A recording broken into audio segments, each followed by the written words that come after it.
Sa naganap na interview ng media, tuluyan ang pinakawala ni Coach Tim Cone ng kinikimkim na saloobin sa pagkatalo ng Ginebra sa TNT ng 2 beses. Sikretong estratehiya na ginawa ni Coach Chot Reyes para gulpihin ang Ginebra, pinasabog naman ni Ronday Hollis Jefferson, pwedeng gawin ng kupunan para makabalik sa laban. Inihayag ni Justin Brownlee na aminadong mahirap ang sitwasyon ngayon ng Barangay Ginebra. Tutukan po natin ang lahat ng yan, pero bago yan, pakisubscribe, like and share na lang muna para pareho tayong updated. Matapos ang 2 bakbakan at maitala ng TNT Tropang Giga ang ikalawang sunod na panalo, sumabog ang kinikimkim na karaingan ni Coach Tim Cone tungkol sa kasalukuyang ginaganap na Best of 7 series ng PBA Governor's Cup. Tanong, ano nga ba ang pinakawalang salita ni Coach Tim matapos muling talunin ng grupo ni Coach Chot? Tutukan natin ang sinabi ni Coach Tim sa report ni Jerry Ramos sa Spin. Sobrang galing ni Ronday. Hindi ko alam kung anong nangyayari. Talong-talo ako ni Coach Chot. Naawa ako sa ating mga player kasi hindi ko sila natutulungan. Titingnan natin, alamin natin kung ano nangyari. Pero sa ngayon, talong-talo talaga ako ni Coach Chot. Okay, so yung sinasabi ni Coach Tim na sobrang galing ni RHJ, grabe po talaga yon. Isipin nyo ha, naglaro si RHJ ng 48 minutes at kumamada siya ng 37 points, 13 rebounds, 7 assists, 1 steal at 1 block. Yung 13 rebounds niya, grabe po ha, 11 po doon kinuha niya sa depensa.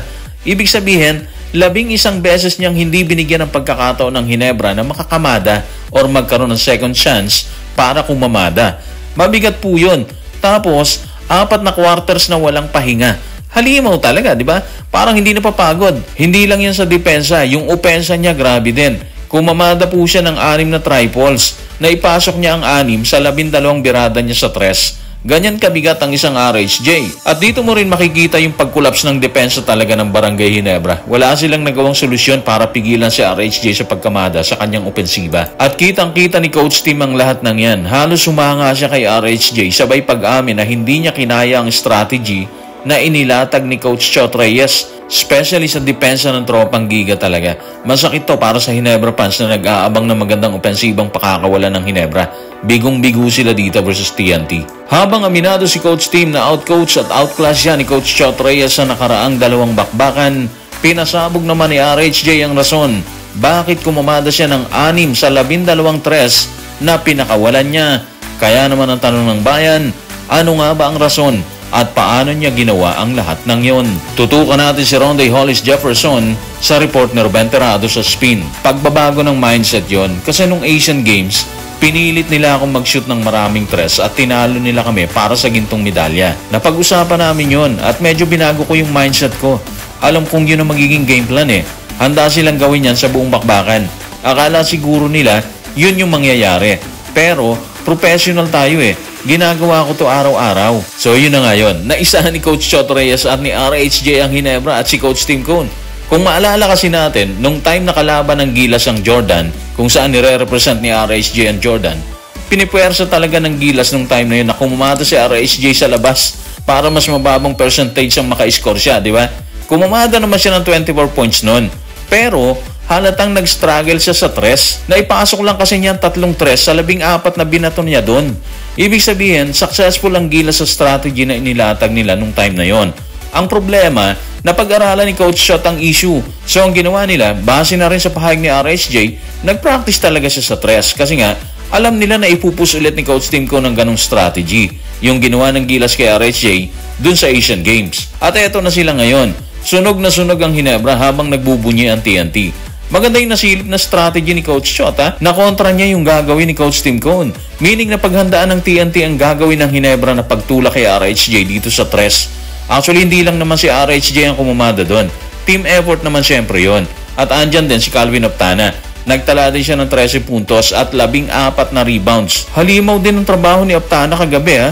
Kasi yung 14 rebounds niya, 13 po doon ang kinuha niya sa depensa. Ganong kabigat ang ginawa nila sa Ginebra. 13 beses niyang hindi binigyan ng pagkakataon ng Gin Kings na magkaroon ng second chance sa ilalim ng rim. Base sa pahayag ni RHJ sa media, tila naisahan nila ang grupo ni Coach Tim Cone na bumagsak sa 0-2 na kartada. Kartada na hindi ikinaila ni Justin Brownlee na mahirap para sa kanila at bunga ng kanilang sitwasyon.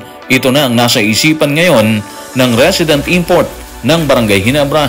Tutukan natin si Justin sa report ni Romel Fertas Jr. ng Inquirer. Napakahirap neto, 2-0 na sila. Kailangan kong mag-adjust, kailangan kong humanap ng paraan para makapag-open at manatiling kumpiyansa pa rin na makukuha ko yung mga open shots para matalo sila. Ito yung una sa 4 hindi una sa 2. Kumpiyansa pa rin kami, naniniwala pa rin kami sa isa't isa na makukuha namin to. Subukan kunin ng rhythm sa Game 3 and try to turn this season around. So tingin naman natin at base na rin sa pahayag ni Justin, kahit medyo nasa alanganin na sila ngayon, andun pa rin naman yung kumpiyansa ng Ginebra. Ang problema lang kasi dito is, hindi talaga nila mabuwag yung depensang inilalatag ni Coach Chot Reyes. Tapos nananalasa si RHJ. Sa kaso ni Justin, kagabi kumumada lang siya ng 19 points, 9 rebounds, 3 assists at 2 blocks. Tandaan po natin, 46 minutes and 57 seconds sa loob si Justin.